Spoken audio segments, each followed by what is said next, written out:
Moulay Ali Ibn Rachid Al Alamin bokk ci sëtu yonent yàlla Muhammad sallallahu alayhi wa sallam ku ko dégg sa xel dem ci dëkk bu ñu naan Chefchaouen nekk nii foofu la ñu nekk tey jii nii Chefchaouen nag moom it ku ko dégg sa xel dem ci li ñuy wooyee la ville bleue par rapport ak façade yi nga xamante ne day nekk en bleu et en blanc façade yooyu mondialement c'est connu ndaxte nit ñi fu nekk la ñuy jógee ci àdduna bi pour ñëw fii nga xamante ni ville bu célèbre la bokk ci vallée du Rif vallée du Rif nag mooy montagne yi nga xamante ni mi ngi bokk ci Maroc te nit ñi di fa dem di visiter di seetaan di xool également di gis tamit aménagement wu dëkk bi nan lañ ko defee aménagement boo xamante ne dafa mucc ay ngeen gisee vallée yi Rif baa ngi nii montagne yaa ngi noonu ngeen gis nit ñi niñ ciy dëkkee nit ñi nan lañ ci adapté woo pour maîtriser ko maîtriser seen dund fii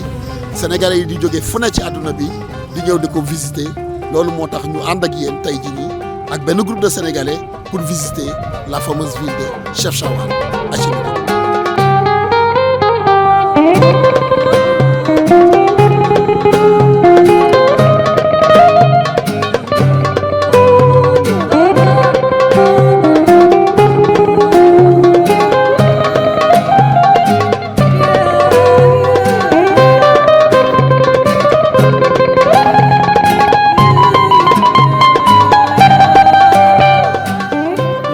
Je suis venu ici à Chefchaouen pour visiter, pour voir un petit peu là, mon côté du Maroc, côté du Nord, parce que c'est des belles places là, quand même là, à voir là, et tout.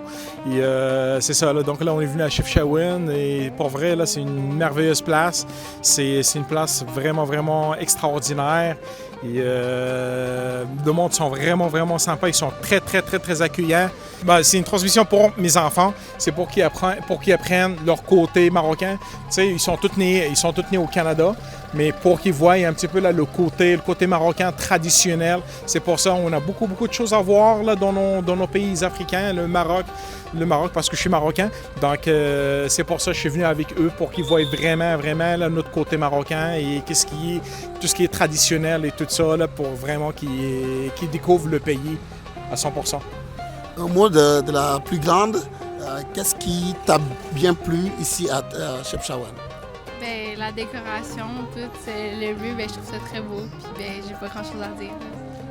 Et toi? C'est cool ici. J'aime bien. Puis c'est tout. Moi, c'est le paysage, les maisons, comment elles sont faites, puis c'est tout.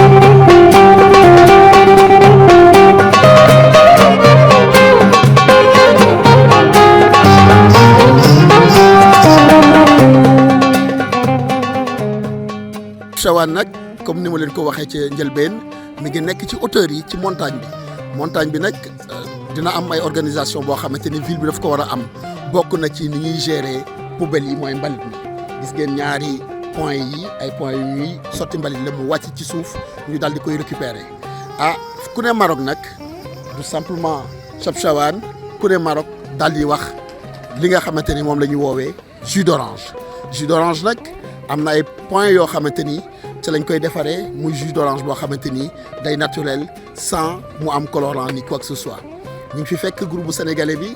tur bi naka la. Maam Góor laa tudd. Maam Góor. waaw Maam Góor ñu ngi la fekk ngay waaj a xewlu ci orange ji. noo gisee yooyu produit fii. C'est naturel. C'est-à-dire qu'on sent vraiment que fii moom l'agriculture c'est une force chez eux. Donc ils ont de très bons produits. Seen fruit dafa bees dafa neex c'est sucré. Vraiment on se régale. C'est un vrai plaisir de goûter à leur jus naturel. Seen smoothie, il y a vraiment l'embarras du choix. Voilà. Alors Chefchaouen c'est pas un endroit que je connaissais avant. Donc c'est là qu'on a regardé sur internet. On a vu de belles photos de la localité, de la ville bleue. Et on a lu l'histoire de cette localité. Ça a été vraiment très passionnant. On s'est dit bon, d'habitude, on va à Casa, à Marrakech, à Fès. Cette fois-ci, profitons pour voir ces localités qui sont autour de Tanger et qui sont aussi agréables à découvrir. Voilà. lan la leen mën a indil wala par réflexion lañ ci mën a am ci tourisme Sénégal bu ñu gisee ne dëkk yu tuuti yu mel nii nekk à une centaine de kilomètres de Tanger mu am tourisme bu développé. Alors, quand tu parcours le Maroc, tu as l'impression que fii, il n'y a pas de petite ville. Chaque ville a son authenticité, son originalité, mais aussi son aspect moderne. c'est-à-dire la propreté, la taille des routes, l'urbanisation des routes, le respect de l'environnement. Tu as plein de choses qui font référence aux grandes villes, alors que c'est une petite ville à l'échelle du Maroc. Donc, c'est vraiment un signe d'un développement à l'échelle macro dans tout le pays. C'est vraiment une dynamique bohanné. Je pense que nos gouvernants qui ont, je pense, l'habitude de venir ici devraient s'inspirer de ce qu'on a. On ne peut pas du jour au lendemain devenir avoir un pays comme le Maroc, mais c'est petit à petit qu'ils peuvent insuffler cette dynamique auprès de toutes les localités, petit à petit jusqu'à ce que ça soit à l'échelle des grandes villes. Mais c'est vraiment une ville qu'il est agréable de découvrir. Il y a l'avantage du climat, il y a l'environnement, il y a l'attitude des gens qui sont très sympathiques, très cordiaux avec les Sénégalais. Je pense que c'est très positif et on devrait vraiment s'inspirer de ce modèle qui est ouvert, open, agréable à vivre. Et voilà, n'importe qui aurait envie de vivre dans cet environnement-là.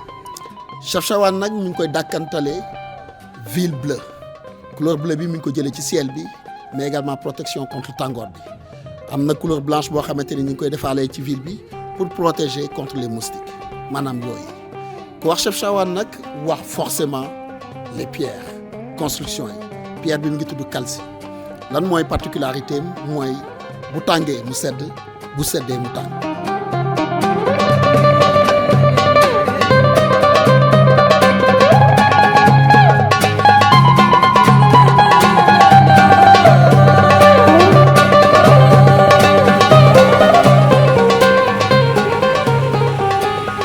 ci njeexantalu suñu visite bi ñu doon def fii ci Chefchaouen nag ku ko dégg tur bi mooy les cornes xam nga ñun waa Dakar dañuy wax les mamelles mooy ñaari montagnes yooyu noonu te mu nekk ci Dakar les mamelles Chefchaouen nag dafa am ñaari montagnes yu ko wër ñu leen di wooy les cornes moo tax tur bi ñëw Chefchaouen ku ne Chefchaouen nag wax source rivière bi moo nekk nii moom mooy rivière bi nga xamante ne mooy jóge fii ci Chefchaouen dem ba ci Méditerranée foofu lay jeté woo